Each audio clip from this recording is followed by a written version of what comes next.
జూబ్లీహిల్స్ నియోజకవర్గంలో ఉప ఎన్నికల్లో భాగంగా వివిధ పార్టీలు ప్రచారాన్ని స్పీడ్ పెంచాయి. ఈ నేపథ్యంలో ఇక్కడ ఉన్నటువంటి ప్రజలు ఏ విధంగా చూస్తూ ఉన్నారు, ఏ పార్టీ అధికారంలోకి వస్తే బాగుంటుంది? గతంలో 10 ఏళ్ల పాటు బీఆర్ఎస్ పార్టీ అధికారంలో ఉండే, ఆ తర్వాత కాంగ్రెస్ పార్టీ 2 ఏళ్ల కాలం పాటు అధికారంలో ఉంది. మరి ఏదైతే పాత పార్టీకి పట్టం కట్టే అవకాశాలు ఉంటాయా, లేకపోతే ఇప్పుడు ఉన్నటువంటి ప్రస్తుత పార్టీకి ఏమన్నా ఇక్కడ ఏదైతే మరి స్థానికులు పట్టం కట్టే అవకాశాలు ఉంటాయి? ఒకసారి మరి ఇక్కడ ఉన్నటువంటి ఏదైతే మరి వివిధ పార్టీలకు చెందినటువంటి నాయకులతో మాట్లాడించే ప్రయత్నం చేద్దాం. చెప్పండి, ఇక్కడ పూర్తి మొత్తంలో బోరబండ డివిజన్ సంబంధించి కాంగ్రెస్ కంచుకోట అంటూ మరి కాంగ్రెస్ నేతలు చెప్తా ఉన్నారు.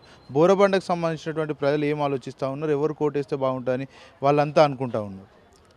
ఇది ఇంతకుముందు ఒక 10-15 ఇయర్స్ క్రితము కాంగ్రెస్ కంచుకోటను బద్దలు కొట్టింది మాగంటి గోపినాథ్ గారు. అతను వచ్చిన తర్వాత అంటే ఫస్ట్ టీడీపీలో ఉన్నాడు, అక్కడ నుంచి బీఆర్ఎస్ గవర్నమెంట్ వచ్చిన తర్వాత అందులోకి వచ్చిన తర్వాత అభివృద్ధి కార్యక్రమాలు చాలా జరిగినాయి. ఒకప్పుడు ఇది రోడ్డు చూస్తున్నారు కదా, ఇట్లా లేదు, అసలు నడవడానికి కూడా దారి లేదు, అసలు డ్రైనేజ్ సిస్టమ్ లేదు, వాటర్ సిస్టమ్ లేదు. అలాంటప్పుడు అప్పుడు బస్సులు కూడా రాకపోయేది. ఇప్పుడు ఇంతగానం డెవలప్ అయింది, ఈ షాపింగ్స్ వచ్చినాయి, ఇక్కడ ఉన్న జనాలకి ప్రతిదీ అందుబాటులో ఉందంటే అది టీఆర్ఎస్ గవర్నమెంట్లో జరిగిన అభివృద్ధి అంతా. కనబడుతున్న డెవలప్మెంట్ అంతా కూడా గతంలో కాంగ్రెస్ పార్టీ అధికారంలో ఉన్నప్పుడే చేసింది. ఇప్పుడు మాగంటి గోపినాథ్ చేసినటువంటి డెవలప్మెంట్ ఇక్కడ ఏం లేదంటూ కూడా కాంగ్రెస్ పార్టీ నేతలు చెప్తా ఉన్నారు. కాంగ్రెస్ పార్టీ చేసిన డెవలప్మెంట్ ఏం లేదండి. ఏం చేసేది, వాటర్ లేకుండా వాటర్ ట్యాంకులు పంపించేది. ఆ ట్యాంకర్ దగ్గర మహిళలు గొడవలు వాడి బిందెలు వాడి కొట్టుకోవడం, బిందెలు పగిలి ఇవన్నీ చేసేవారు. ఎప్పుడైతే మన బీఆర్ఎస్ గవర్నమెంట్ వచ్చిన తర్వాతనే ఇవన్నీ కార్యక్రమాలు చేశారు. ఇప్పుడు ఈ కరెంటు వైర్లు ఉన్నాయి, చాలా డేంజర్గా ఉండేవి. ఇవి కూడా కేబుల్ వేయించింది మాగంటి గోపినాథ్ హయాంలో వచ్చినాయి. ఈ తర్వాత కాంగ్రెస్ ఇప్పుడు గవర్నమెంట్ వచ్చి 2 ఇయర్స్ అవుతుందండి. ఎన్నో హామీలు ఇచ్చింది.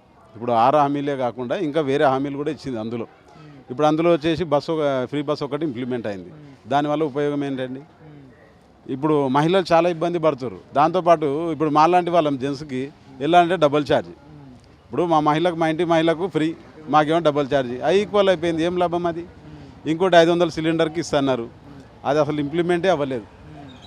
ఇప్పుడు బోరబండలో కాదు, ఎక్కడ సిటీలోనైనా ఊర్లలో అయినా ఎవరికి ఇంప్లిమెంట్ అవుతుందో మీరు వెళ్ళి కనుక్కోండి. ఎక్కడా లేదు. అంటే ఆ అకౌంట్లో వేస్తున్నాడు, ఆ వేయడం కూడా బంద్ అయిపోయింది. ఇంకా మనకి ఇప్పుడు మహిళలకు అత్త కోడలకు 2500 ఎక్కడని ఇచ్చాడండి? మీరు చూడండి, ఎక్కడా లేదు. ఇంకోటి స్టూడెంట్స్కి స్కూటీలు ఇస్తున్నారు.